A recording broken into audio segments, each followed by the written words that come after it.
Salut tout le monde, c'est Nidrose. Aujourd'hui on se retrouve pour une vidéo assez particulière. Aujourd'hui je vais vous expliquer pourquoi regarder Naruto ainsi que sa suite Naruto Shippuden si ce n'est pas déjà fait. Pour cette vidéo nous allons commencer par parler de l'histoire de Naruto en essayant d'éviter un maximum de spoilers. Ensuite nous allons parler des bonnes et mauvaises choses à propos de cette série. Troisièmement je vais vous donner mon avis sur Naruto et finalement quelques sites de streaming afin de voir cet animé. Donc pour commencer, avant tout, Naruto contient au total 720 épisodes, 220 dans Naruto et 500 dans sa suite Shippuden. Il y a au total 299 épisodes fillers. Pour ceux qui ne savent pas ce que sont des fillers, eh bien ce sont des épisodes qui n'affectent pas l'histoire principale. Par exemple, cela peut être une suite d'épisodes sur le passé d'un personnage, ou alors certains personnages ayant au cinéma. Faites attention à ne pas confondre la définition d'un arc et d'un filler. Comme je l'ai dit précédemment, un filler n'affecte pas l'histoire principale, contrairement à un arc qui est une suite d'épisodes qui expliquent l'histoire principale. Maintenant, nous allons passer à l'histoire.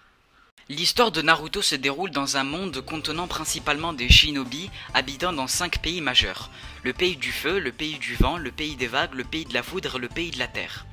Chacun de ces pays contient un village considéré comme une capitale dans ce monde. À cette capitale habite le Kage de chaque pays. Pour votre information, le mot Kage en japonais signifie ombre. Le Kage du pays de feu est l'Okage, au pays du vent c'est le Kazekage, au pays des vagues c'est le Mizukage, au pays de la terre c'est le Tsushikage, et finalement, au pays de la foudre c'est le Raikage. Le jeune enfant nommé Naruto Uzumaki est d'origine de Konoha. Il est ce qu'on appelle un Jinchuriki, cela veut dire qu'il abrite un démon en lui. Ce démon a ravagé Konoha le même jour que sa naissance.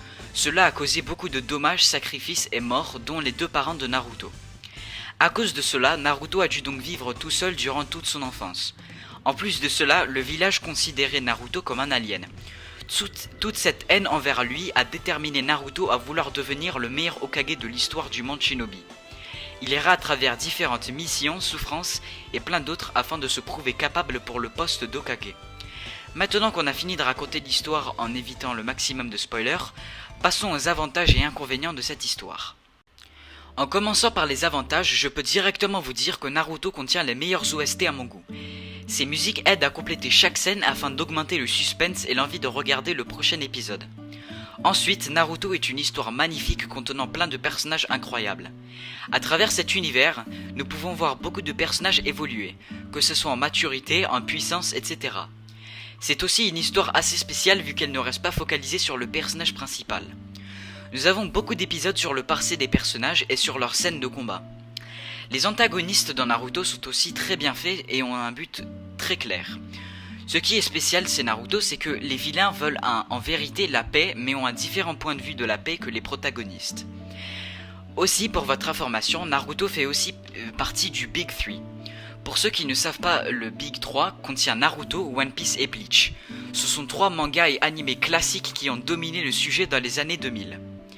Maintenant, passons aux inconvénients de cette histoire. Tout d'abord, Naruto contient énormément d'épisodes. Cela veut dire que ça va prendre du temps à regarder. Et parmi ces 720 épisodes, nous avons pratiquement la moitié qui ne fait pas partie de l'histoire principale. Ce qui veut dire qu'en général, on va se faire chier en regardant les épisodes. Ensuite, nous avons beaucoup de personnages qui ont été oubliés ou bien pas assez explorés durant l'anime. Il y en a qui n'ont pas eu assez de screen time même s'ils sont importants dans l'histoire. Et pour le troisième et dernier inconvénient, nous avons le drop d'animation vers la fin de l'histoire. Cela a causé pas mal de combats à être moins intéressants. Ensuite, il y a ADN pour regarder Naruto et Naruto Shippuden en VOSTFR gratuitement. Si vous voulez regarder la VF, il faudra payer. Puis, sur Voir Animé, il y a l'intégralité en VF et VOSTFR, mais ce site contient des pubs bizarres du coup, je vous conseille d'installer Adblock. Finalement, si comme moi vous voulez regarder Naruto en anglais, je vous conseille 9anime.to qui est très bien. La plupart des épisodes sont en 1080p, mais ce site contient aussi beaucoup de pubs. Merci infiniment d'avoir tous regardé cette vidéo jusqu'à la fin. N'hésitez pas à me donner votre avis sur mon nouveau concept et bien sûr de liker et de vous abonner avec la cloche. Je vous souhaite à tous une très bonne journée et à la prochaine.